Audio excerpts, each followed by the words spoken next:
Hey folks, Quilly Team here, and welcome to a Post Mortem for Tub of War. Tub of War is a game I made in 48 hours for the Ludum Dare or Ludum Dare Game Programming Jam.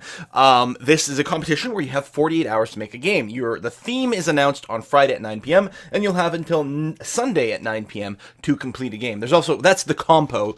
There's also a jam variant which is longer and allows teams and pre-existing assets. But I do the compo, which is 48 hours solo with no pre-existing assets whatsoever. I had to make all textures, 3D models, music, and all the code from scratch in that 48 hours. I live streamed the whole thing over the course of the weekend, and we had a ball. The theme was a small world. And while many people made games that involved literal small planets that you had to walk around in, I instead took a slightly different interpretation where I made a game about playing with toys in a bathtub. Because a bathtub is small, the toys are small, it's a small world. And it actually got me to finally do a game using assets that looked very sort of like kids friendly. It's something I've actually been wanting to do for a while. This is still not a kids game, which is something I'm hoping to do at some point, because the controls are going to be too complicated. It's sort of a twin stick shooter kind of thing in the end kind of controls. And but one day I want to make a game that I think my little nieces and nephews would have fun playing. And I think this is just maybe a little too much for them, although maybe I'm not giving them enough credit. We'll have to see. Next time there's a family gathering, I will have to break out this game. But the visuals this is by far I've got some of the strongest visuals of any game that I've put together.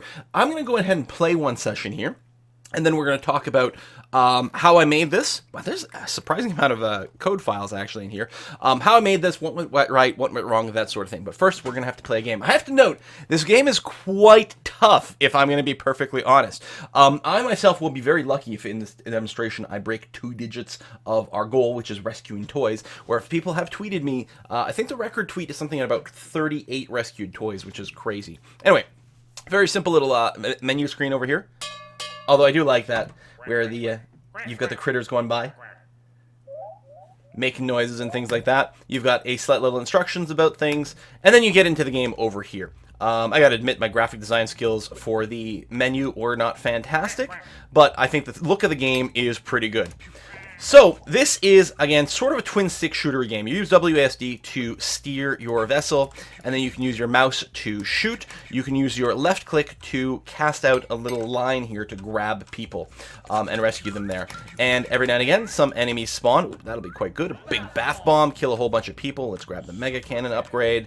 That's going to be... Oh, we got another bath bomb over there. Let's grab this fellow over here and tug him back over to the rescue area to rescue. You start with a... Bath time is nearly over. You only have a minute and a half to play at the start, but ooh, that hurt. But for every toy that you rescue, you get an extra 10 seconds added, and there are power-ups. I think there's 8 different power-ups that I ended up making. One of them gives you a 15-second bonus as well. So it is possible to play for an extended period of time. Meanwhile, there are some enemies that keep spawning. You can't shoot the rescue toys, so that's good. Let me go and grab you over here, the spread shot. I'm going to grab you over here. Now, you can push and shove. My spread shot upgrade. The people around. Oh, if I get really good here, I can kite a couple. Bam, like that. Excellent. You can push and shove the people, and your... Oh, it's the Quackin'! I really need a weapon upgrade, especially if I have no ammo. I don't think I've got one kicking around. What do you got here? Oh, this bomb, bath bomb will help. I don't know if he's dead. Oh, he is dead. Okay, good.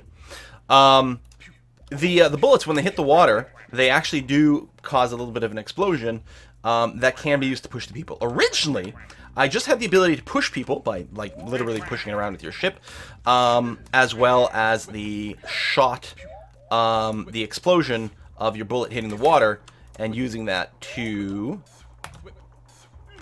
Come on, you can do it. There we go. To push the people around. And that was interesting and fine, but a little cumbersome. And it proved to be not entirely fun. And so put in the hook. The hook was always something on the list of like maybes to do, but I wanted to give the game a chance to be played without the hook for as long as possible during development. And then I would decide if that proved to be, you know, the way to go or not. Oh, time's almost not up. We only got 30 seconds left. Let's drop you in here. That'll give us a little bit more time. Bop you. Bop. There's some extra time. I really need... Okay, the extra cannon will be good. It does a lot more damage. I'm almost out of hit points. Ah! 9 toys rescued over here. But yeah, I was saying that the hook we eventually... I think that's what I was saying. Eventually decided to go ahead and put in the hook, and it proved to be a lot less annoying to rescue the people. It meant that I didn't have to change some other aspects of game balance, right? Because if it was hard to rescue people, then we would have to make other parts of the game a little bit easier. Okay, we got a super sub here, which has got heat-sinking missiles, which you can shoot down, and the sub itself takes 3 shots to hit. And actually, the torpedoes can end up tanking for it a little bit. There's a health thing. So you'll notice there's no health bar on the screen. Actually, no, that's not true. We did add one at the end, so you've got 7 hit points here. But at first, the visual hit points are actually these tires here. Every time you take damage, the tire the closest to the damage falls off. When we have no more tires left, if you get hit one more time, you do die. I did end up putting the HP meter there because a lot of people were saying, oh, it's weird that there's no HP meter. It wasn't necessarily... Not everyone gets that the tires are your life meter. So it's like, okay, that's fine. We can put the 2 levels. But because these objects here are always physics enabled, it allows a slightly emergent kind of gameplay to happen where you can rescue these people in pairs or something like that if you can juggle them. There we go. Let's bring... Oh, the Kraken is around. Can I get a power-up here? That's the magnet power-up, which isn't exactly what I'm looking for. So shit, I'm taking too much damage. You can shoot down these missiles as well. The Kraken's going to take something like 10 shots to kill, which is why I'm mostly on the lookout for a power-up. There we go. Spread shot will help a lot. For 2 reasons. One, the 2 shots on the side do actually have infinite range. Well, what am I saying? Your main shot is kind of ballistic. It'll hit wherever you shoot. You can see it lands in the water there. It's got a nice little wave effect. Whereas the extra 2 shots from the spread shot don't do that. They just go as far as possible and eventually impact the walls of the tub. Which means with the spread shot, you can shoot people off screen. But also, if you get close to the Quacken, then you can shotgun him for a lot of extra damage. Super Cannon is good. Does triple damage. There's a little healing thing. There we go. The Metalloduck. Ooh, let's pick up the Survivor Magnet here. And you know what? We'll trigger the Bath Bomb as well. Kill everyone. Bath Bomb does, I think, 5 damage technically. So it doesn't kill everything. In particular, it does not kill a Quacken in one shot. But we'll take off quite a bit of its hit points. As you play, the spawn rate of the enemies increases. The spawn rate of the Quacken never increases, but it does spawn with more and more hit points. Let's grab the auto fire before it despawns. Nope.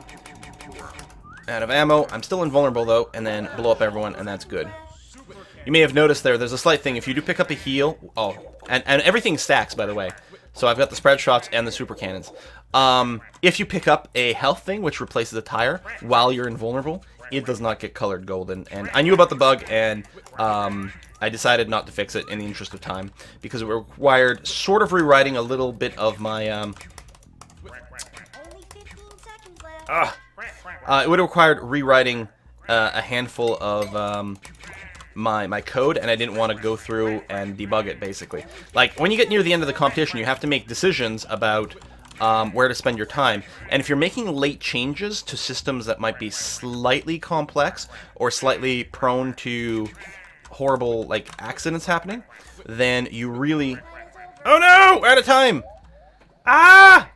So when you run out of time, a whirlpool opens up at the bottom of the tank. Technically, you can sort of maybe fight it for a little. And if for somehow you pick up a power-up with some extra time, you can actually get the whirlpool to maybe turn off. But eventually the whirlpool does pull you in. We're getting to delay a little bit because we're bouncing off some things, but there you go. I've hit the middle of the whirlpool, at which point it will actually time you out properly. So we only saved 8 over there. That's too bad. Okay, so let's talk about the game. So yeah, so the concept came together pretty well. I actually had quite a few ideas written down for this particular thing, including maybe revisiting a card game, maybe revisiting certain 4X kind of concepts, making a strategy game. But I sort of got in my head pretty early about doing this, even though it is outside of what I would consider sort of my niche of games, right? Which is playing strategy games and honestly making strategy games as well. But I like to alternate what games I make from time to time, and we hadn't done sort of a more action-y game, really, in a bit. This, I thought, had a lot of promise. And what was interesting is right away some people were like, oh, you shouldn't do it in 3D. You should just play it safe and do it in 2D. But the fact of the matter is, there are certain 3D things that I'm quite good at doing quite quickly. Childhood toys are actually very simple models. They tend to be anything that's made out of like molded plastic, right? This is like a couple of pieces of molded plastic put together here, another piece of molded plastic on top. Like if you were to do this in real life, anything like that can actually be modeled pretty quickly. One of the most time-consuming and difficult things in 3D is to do is the texturing side of things. Actually, the modeling tends to go pretty quick. Animation takes long, and texturing, where you are wrapping an image onto an object, can be very tricky if there's any detail work. But in this case, it wasn't the case. Every single of these materials, so this material here in the top bit is going to be called, let me just select the top cube here, if I can click on it. There. This one here, boat upper. It just has a material applied to it that's called plastic_red. Like it's just one of my Unity materials, right here. It's just solid red. So there's no image, right? There's no texture in the albedo or anything like this. It's just a simple solid color with just the right amount of sort of metallicness and smoothness. Well, zero metallicness, the 0.5 smoothness gives it a nice sort of plasticky kind of color over here, and looked fine. So I did that for some of the models, like my my little inner tube over here, or not inner tube, the sort of rescue tube, I don't know what you would call this, life preserver. Is just a single model, but inside of Blender or Maya or whatever you decide to use, you can apply material indexes to various faces. And so our mesh renderer here has the materials is actually an array of 2. So it's a combination of plastic red, plastic white. So I didn't have to do any UV mapping. I didn't have to make images in Photoshop, that sort of thing. Now we do have a few textures. The buoy, for example, these buoys over here, I actually did do with a texture, although in hindsight, there was no reason for me to do that, right? I could have done it with 2 pieces of plastic, and then probably should have, for an example. The loot power-ups, the cubes, do have textures, although they're just Unity cubes, and by default, the UV mapping for that is just the texture gets applied to every face, so that was really easy to do. So that, there's a few things that you can do for that. That's not too bad. The bath mat's got a little bit of texturing as well. The shower, the I don't know, another, what would you call this? Like the non-slip bath mat, but this is like the little towel at your feet when you come out of the tub. That and the shower curtain have some texturing obviously put in there. Weird, funny little visual glitch on this side.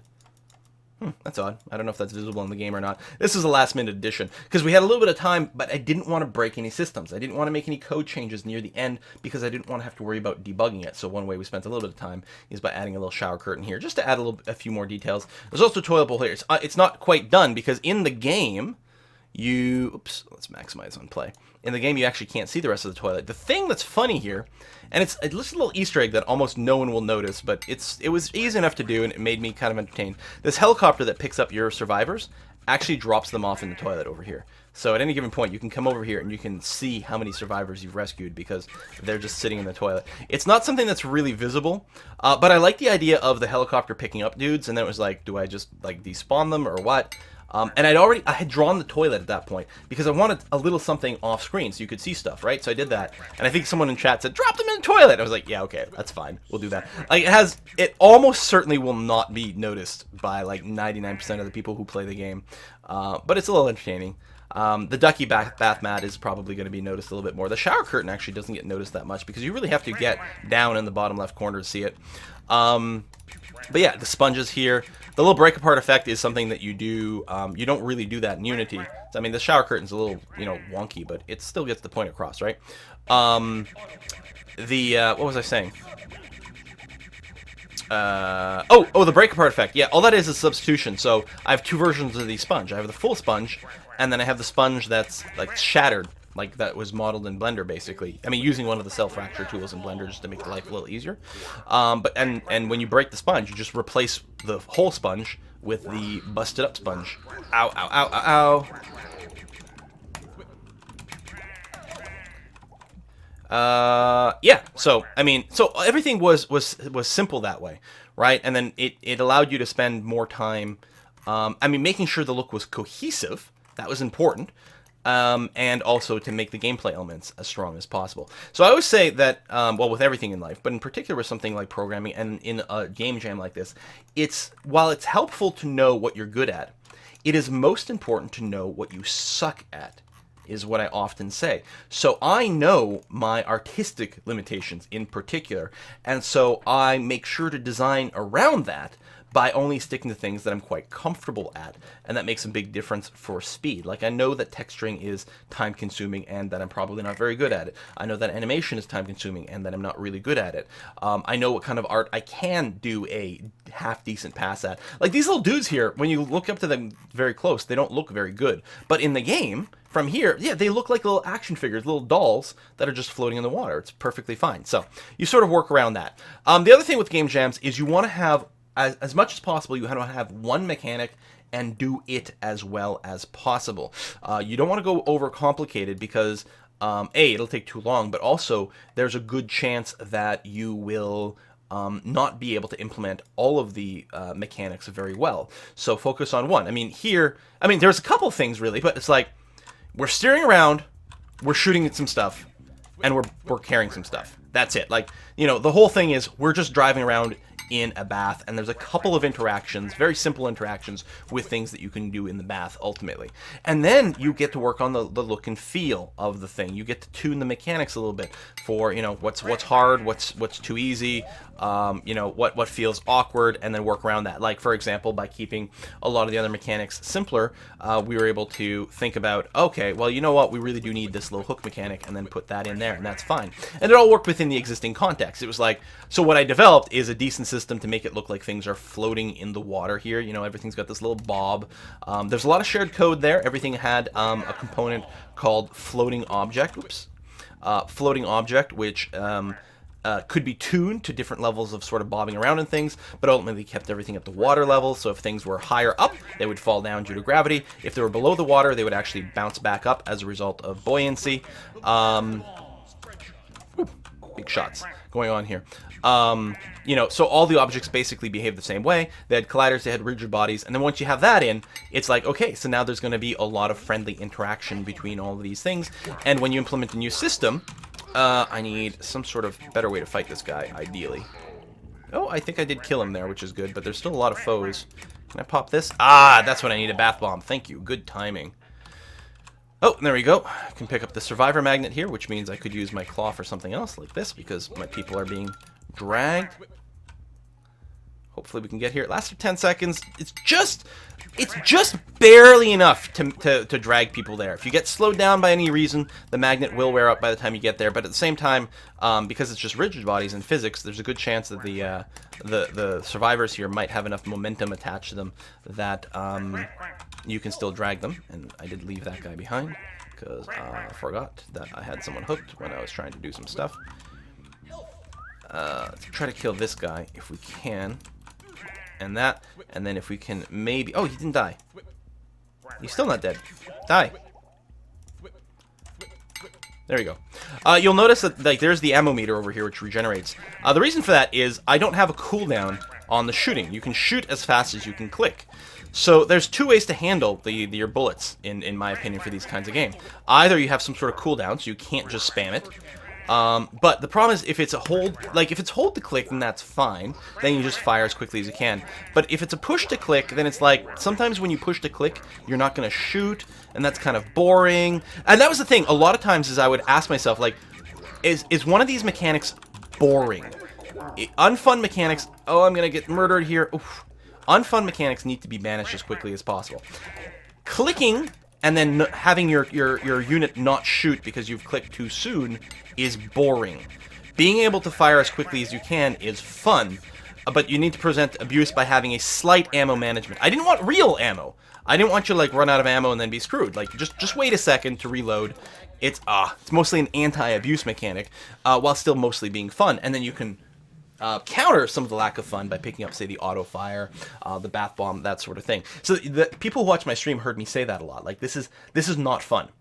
Mechanic blank is not fun. It's not entertaining. One of the things, like pushing the people around with your boat, was kind of interesting. You could balance a game around doing that, and that's sort of what I was trying at first. You know, you could do this. You can do fun stuff like bop people with your boat if you get the speed right and really give them a good like sort of kick. And you know, there was other ways to work it, but ultimately it proved to be more, a little more tedious and a little less fun. It was more fun to sort of just hook people on a drive-by, and that was fine.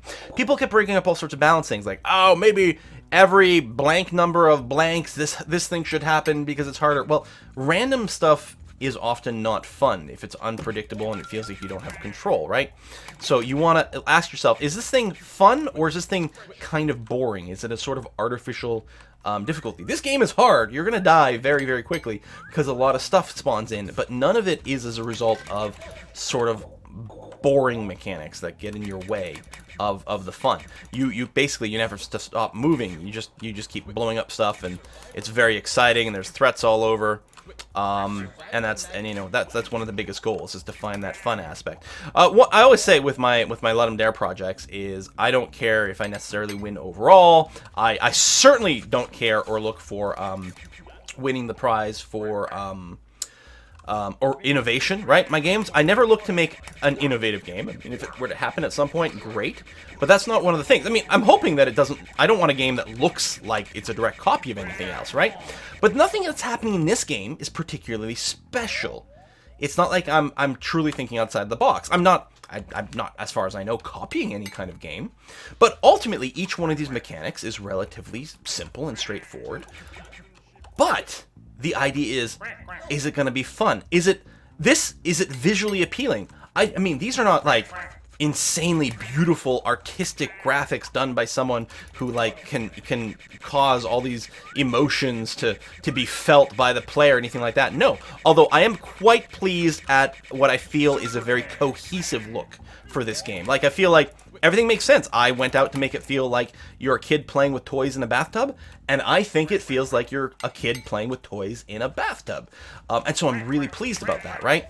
But the one rating I care about is the fun rating when voting kicks in, which hasn't even started yet because it's all on the new website and they're still working out the details. Okay, let me tell you, auto fire spread shot. Oh, with the super cannon? With the super cannon! See, you want to find the fun? That's fun. Yeah. But yeah, the fun meter is the thing I care about. Like, I want people to play and enjoy the game. I always target games for Ludum Dare that can be, if not necessarily finished, literally, can be fully experienced in about 5 minutes. You know, maybe 10 minutes for a complete game, but I want you to be able to experience the fullness of the game in about 5 minutes, because people who are playing and judging don't tend to spend a lot of time on each game, because they're looking to judge quite a few games, and so they don't spend that much time on each one. So I want them to be able to spend 5 minutes on the game and get a full sensation of it. This one's actually a little bit shorter than that. You start off with 1 minute 30 on the timer, and it's quite an incredible run if you manage to survive for 5 minutes, because that means you have rescued a lot of oof, this is gonna be tough, of toys, not to mention maybe have gotten lucky with the pickups, for example. So it's not an easy thing to do. So most of your games will be shorter, although at least the people, my own viewers, and of course that's always gonna, your mileage will vary there. A lot of people have played quite a few games of this because of the difficulty aspect, there's a lot of temptation to play again and play better. This is not healthy. This is not healthy. I need to get out of his front. Okay, there's at least health, literally. But I need probably a power-up. Auto fire will do it. Auto fire is extremely potent. No, I'm out of time! Like, even I find this game to be very compelling, and I made it. I know how the mechanics work. Oh, I got the 11. And that might be a personal best for me, if I'm going to be perfectly honest here. Yeah. So the performance is pretty good. In fact, I discovered a bug in it with right near release, because it's so performant, in that because of one little thing I did with my steering, if you played the game without VSync turned on, which happens by default at certain quality levels, but even if you were to turn it off, so if I go to the quality level over here, and I'm playing on fantastic quality, and let's say I turn off VSync, this is on by default at fantastic quality, it's off at the fastest quality. But if I go and hit this, even at fantastic quality, I should get, so I'm getting, 700 frames per second over here. So the game is very performant, despite the fact that I haven't really done a lot of, any effort to optimize, both in terms of code, but also in the visuals. You know, there's a lot of extra draw calls. There's some batching that happens, but you know, there's a fair number of draw calls and things like that, and the objects stay around at the bottom. You know, we don't make any efforts to clean that up. I do turn off all their physics and stuff when they're at the bottom, so there's a little bit of that, but ultimately there's not a whole lot, but it's still very performant because there's not that much going on, really. And what we're doing is well within the bounds of what can scale quite well in Unity and can scale quite well in the physics system. A lot of shared materials, not that many mesh colliders, and what mesh colliders we do have are properly set to convex and have been simplified and things like that. Anyway, the fact that it's so performant and does hundreds of frames per second, and when it doesn't have the VSync on, meant that we had actually discovered a bug in our turning code, because of the way it was interacting anyway. It meant that if you were running at really high FPS, you could hardly turn, but I was able to just correct that easy. It was a very, very simple thing to do. So I guess that would have been in player controls over here. So we can talk about some of the code over here. There's a lot of code files. Now, most of them are quite small and single purpose, which is what you want to do in programming as much as possible. You want to avoid any piece of code that tries to do too much whenever possible. Sometimes something like a game manager file can sometimes start to do a lot, but in this case I definitely avoided that. And usually it's like it does a lot, but each function basically just does one thing. I would say if you ever have a function that is sort of larger than one screenful, and I mean it's a little deceptive here because I zoom in for the purpose of making videos, right? Like our update over here is, you know, it's not even quite a screenful, and that's with a lot of white space over here. If ever you get a function that's bigger than one screen, you can't see it all at once, it's often going to be a good idea to see if you can break something down, like turn some of your substeps into other functions, right? And then it sort of figures it out. But like here's the entirety of our player controls. And really, other than the save materials and restore material, which is used by our invulnerability thing that turns us golden, other than that, all of it just happens here. But anyway, it was yeah, it was this code right over here with the facing. I think we were doing something like, I think we were taking our current rotation, transform.rotation, and multiplying it by how much we wanted to turn, and then storing it in facing. The idea that the player controls code finds out what the player wants to do by reading, you know, WASD and reading the mouse controls and that sort of thing, but would just pass that information to floating object, which was responsible for actually affecting the changes to the object's position and the physics and things like that. And yeah, anyway, because update does not run at the same time as fixed update, right? It was possible that update would run many times between fixed update. Fixed update is the thing that actually affects the physics system, and by default it runs once every 50 seconds, or sorry, 50 times per second. Okay, the physics system by default in Unity runs at 50 FPS, and it's completely unlocked from the visual system in Unity, which can run at, well, hundreds of frames per second. So this was running at hundreds of frames per second, and it was updating this facing thing, but the facing was actually, this was only actually doing something every 50th, so a lot of those changes to rotation are being thrown away. Anyways, just a silly little thing, which was very easy to fix once it was pointed out. But it was only pointed out very close to release because I put out a build and tell people, okay, start playing it. And someone said, well, I can't steer. I'm like, what? And then I figured out that, oh, they're probably playing on the fastest setting, which has no VSync, and this math was slightly wrong. So made that adjustment. So floating object is the thing that handles the physics. And what it does is it takes in, for your player or for the monster's AI, it's got this facing value and it's got this acceleration value, right? Yeah, acceleration over here. So either the player's controls or the monster's AI, so that would be, what do we call? Enemy chaser over here. So either one of them sets the facing and the acceleration, and a floating object is responsible for applying that to the actual rigid body to make things move. But in addition to that, it handles the buoyancy and things like that. So we have a value in here for water level. It tries to maintain its Y of 0 by default, a Y level of 0. If you're below the water level, if your Y is below this water level, then it actually applies an upward force to represent buoyancy. You float because you're full of air.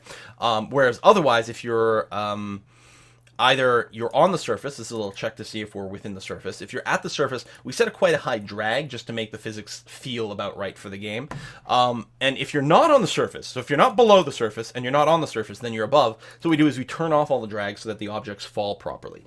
This drag manipulation plus this upwards force made the objects feel like they were in the water, because the water felt like it had resistance, and the water is also making them float. But then when they weren't in those situations, we just turned off the drag and things fell normally, as if they were, just falling through the air or something like that.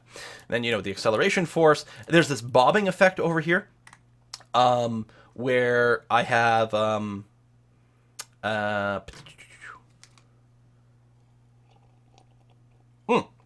right, every frame, this is just a vector 2 or something, every frame I add a little bit to the X and Y.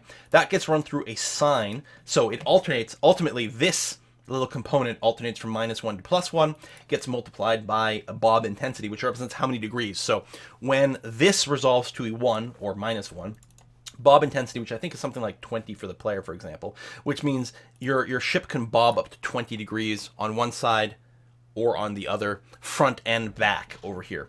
Although I bob in one direction at a different rate, this affects the speed at which it happens than the other. That way they're not in sync, so they're not just moving diagonally all the time. Anyway, this gives you that nice, if we load this up here, the reason it looks like the ship is on the water is just that. That's just the bob adding a little bit of random rotation in different angles, and it looks like it's waves in the water. Also, you notice that there's like that little shine of water down here that's moving. So the water surface is, oh, I got a power up. Right, all the stronger enemies, they always drop a power up. Notice that you can push your boat around. I'm not using the arrow keys. I'm just pushing my boat around using the explosions of the shots in the water, which is very fun.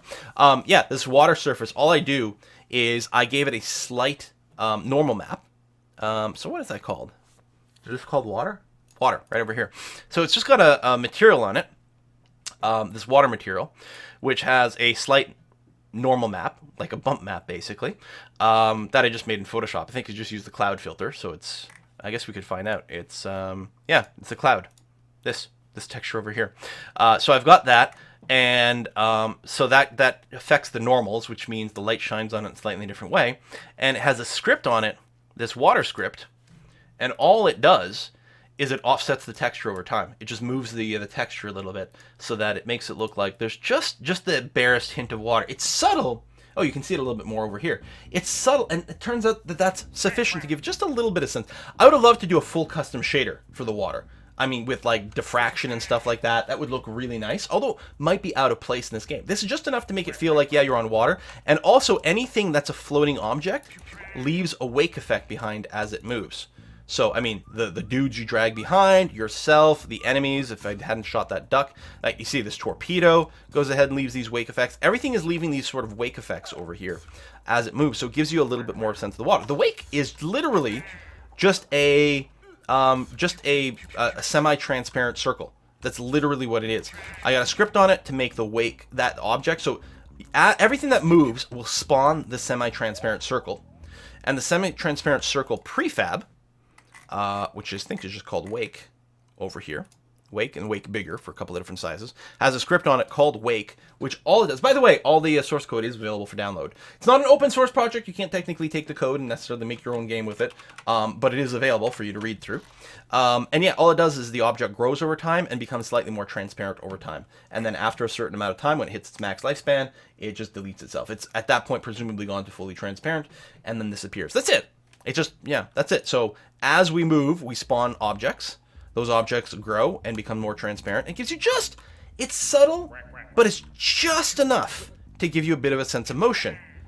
You know, just like when things fall, they sink to the bottom. They leave a few bubbles behind, and just the lightest little bubble sound, it proves to be just sufficient. A little ding there when you drop off a passenger, just it lets you confirm that you've dropped them off in the proper area. That when you hear the ding, you know that you have put them somewhere, right? And that you can turn around and you can continue doing something else.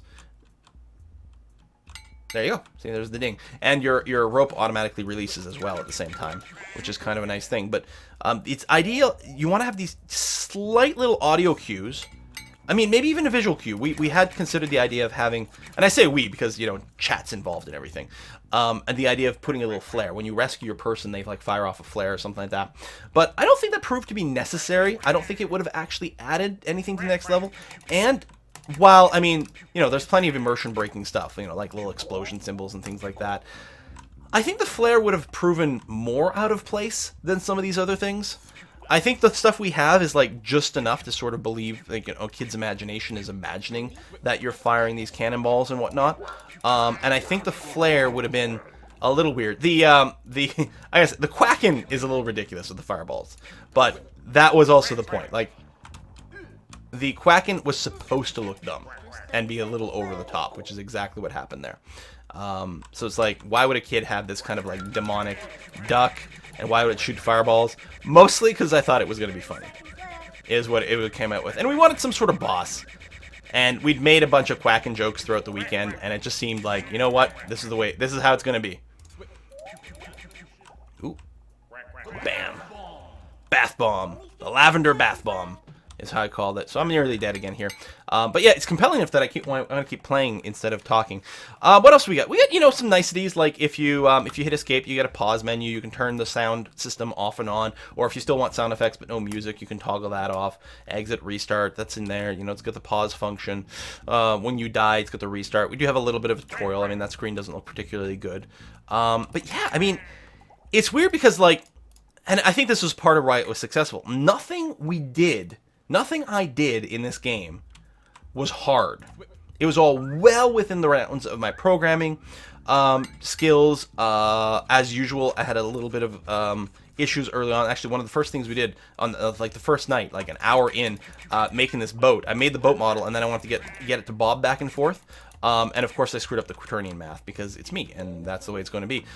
You know, that was, in a sense, that was one of the hardest things. Working out a couple of things for the power-ups, like, oh, how am I going to get the power-ups to work the way that I want? Was slightly more advanced programming, but still relatively simple, and again, well within my wheel well.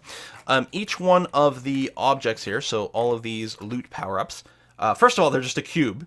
A regular cube, and rather, because I wanted to save myself some work, I didn't want to have to create materials for each one of these power-ups and then have to maintain that. Instead, each one of these objects, these power-ups, have a loot bubble component over here, which takes a texture in that slot. And then at runtime, so if I were to just drop one of these into the scene over here, it's just an untextured cube. But as soon as you run the game, the texture from that gets applied to the material. So it meant that I didn't have to create a bunch of material prefabs. I could just slide into here. There is a single loot bubble script over here, which is actually an abstract class. I mean, I didn't have to go through the trouble of marking this abstract because I just realized, I'm terribly sorry, I've been recording all this, and this view is actually being cropped. I hope that has not been a problem. And is it actually centered correctly? It's not being centered correctly. Jesus. I'm not going to re-record this because I'm like 37 minutes into this. Damn. I did not realize that my OBS was all skewed. And actually,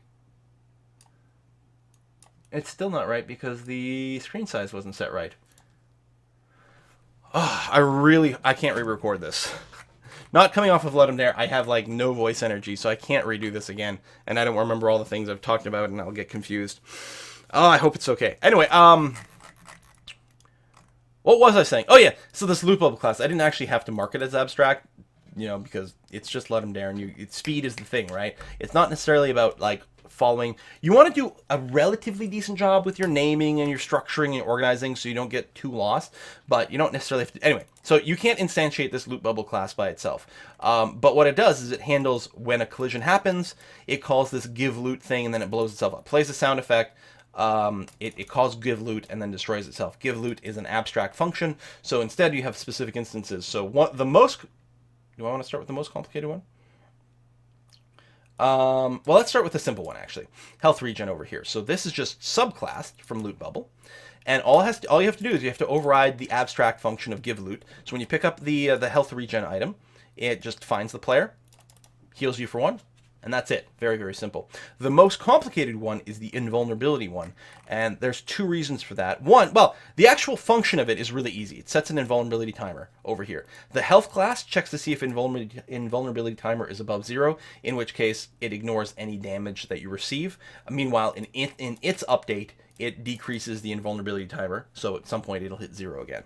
The complicated bit is we want to change the texture of the player to be golden. We want to make it clear when you're invulnerable. Most of the effects are quite, obvious. Like when you get the spread shot, well, then your bullets are spread shot, Your cannon upgrade, the magnet is, it's fine. People will get sucked to you. Like there's sort of a visual effect going on here. Homing bullets were not implemented, by the way.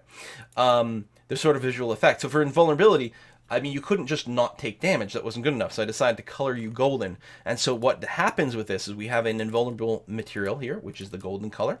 And when you pick up the component, it sets the invulnerability timer.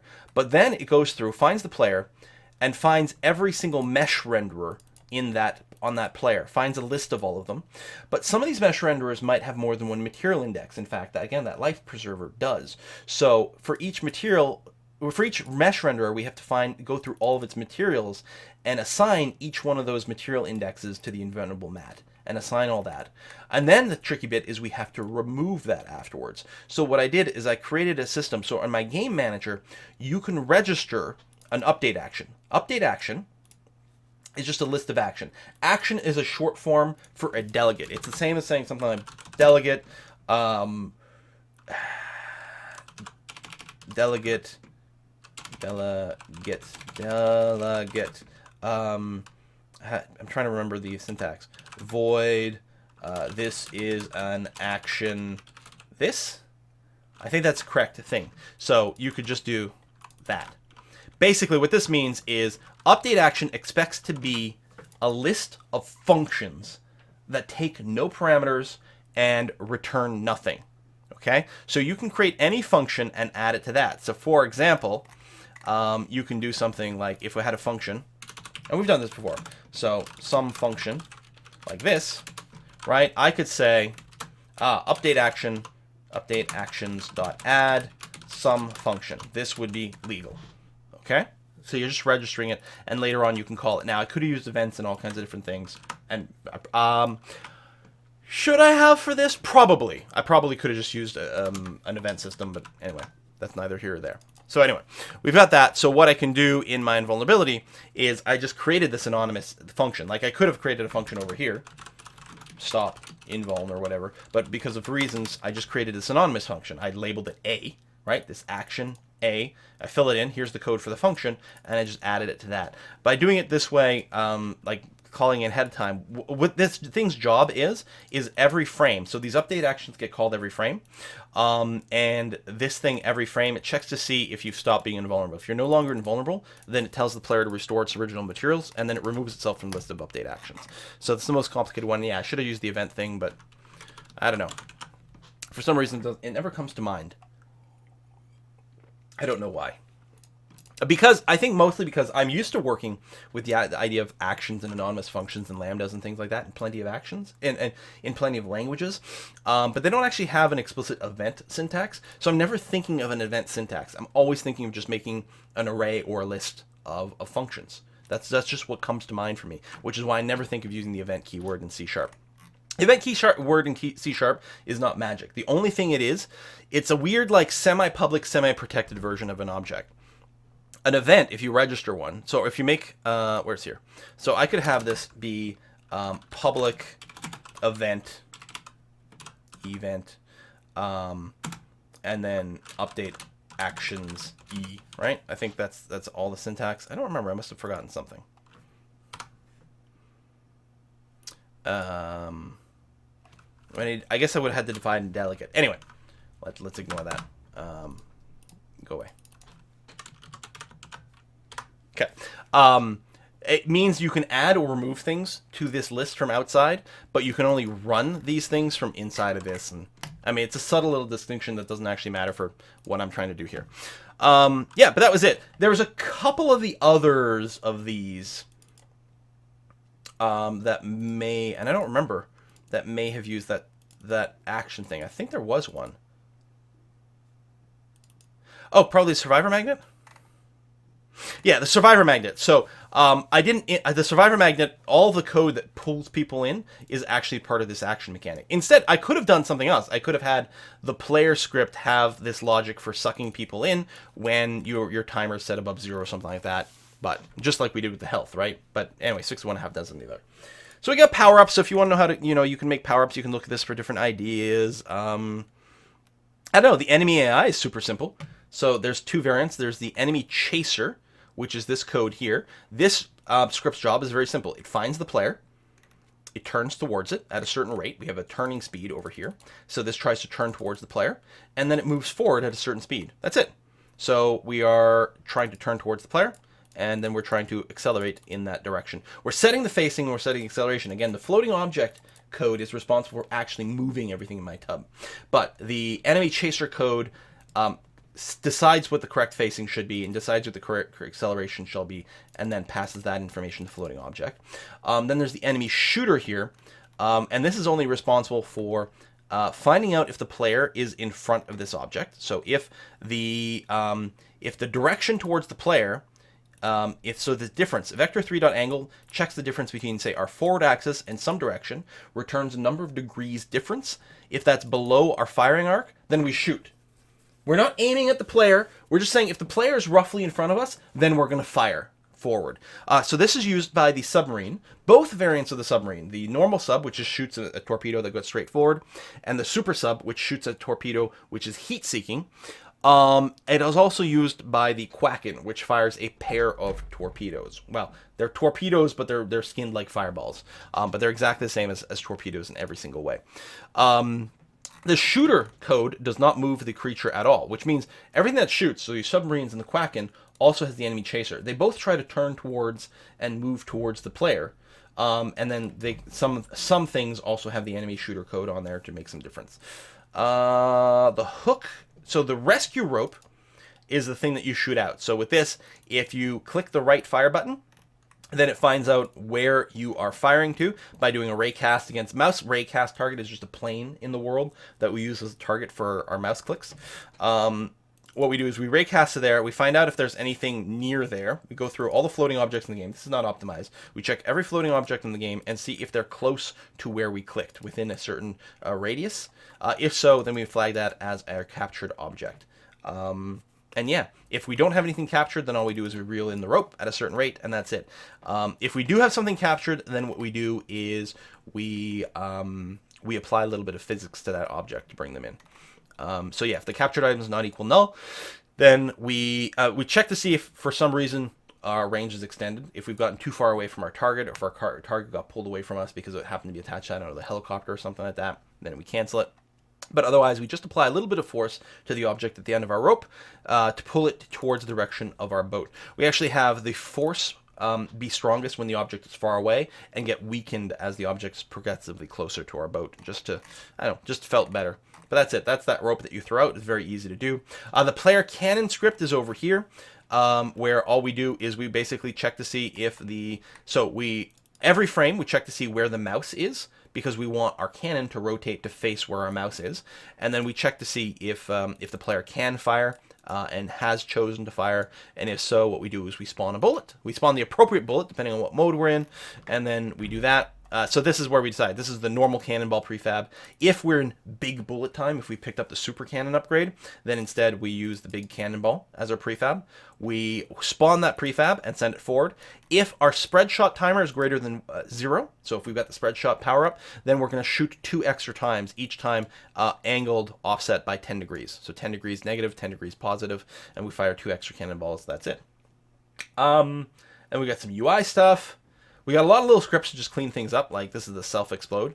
Well, that's the sponge. That's how it spreads itself apart a little bit. But destroy self I like a lot. This is a piece of code that deletes an object after a certain amount of time. Now, you can, whenever you want to destroy something, you can use destroy game object and pass a certain amount of time, like 5 seconds.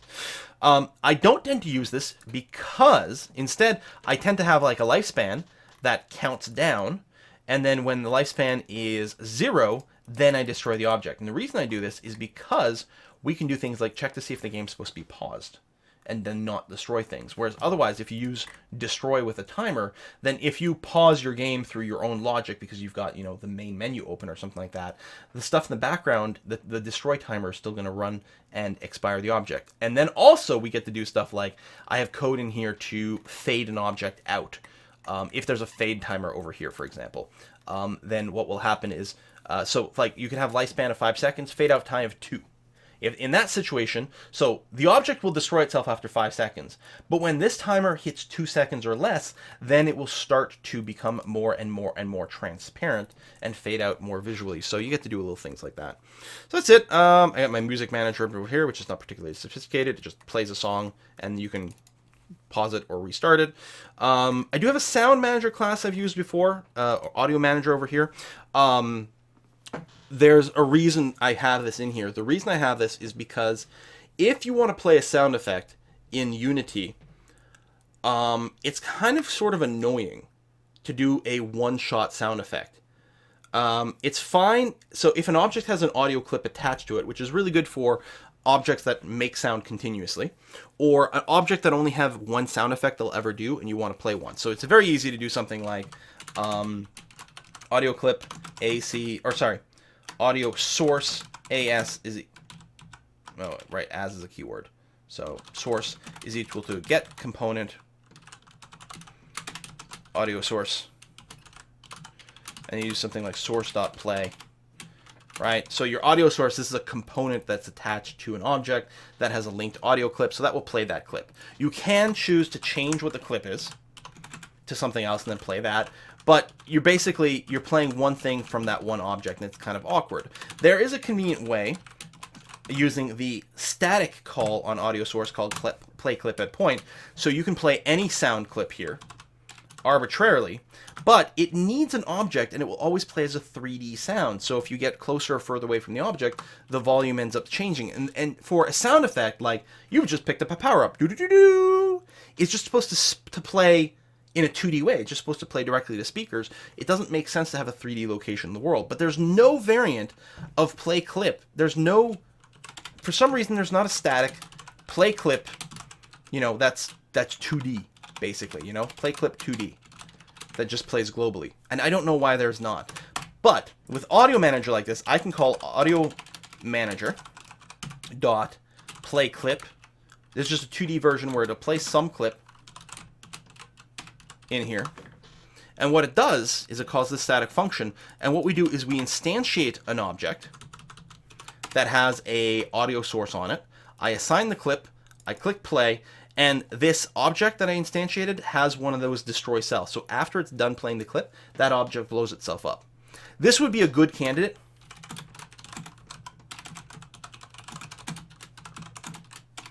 for object pooling, because creating and then destroying these game objects over and over and over, especially in the case where you've got a lot of sound effects playing, so you're instantiating a lot of these and then destroying a lot of these, can lead to a lot of garbage collection and can slow down your game. So object pooling can get away with that. It can get around that, but turned out we didn't really need it in this game. But there's plenty of ways to keep optimizing it. Anyway, I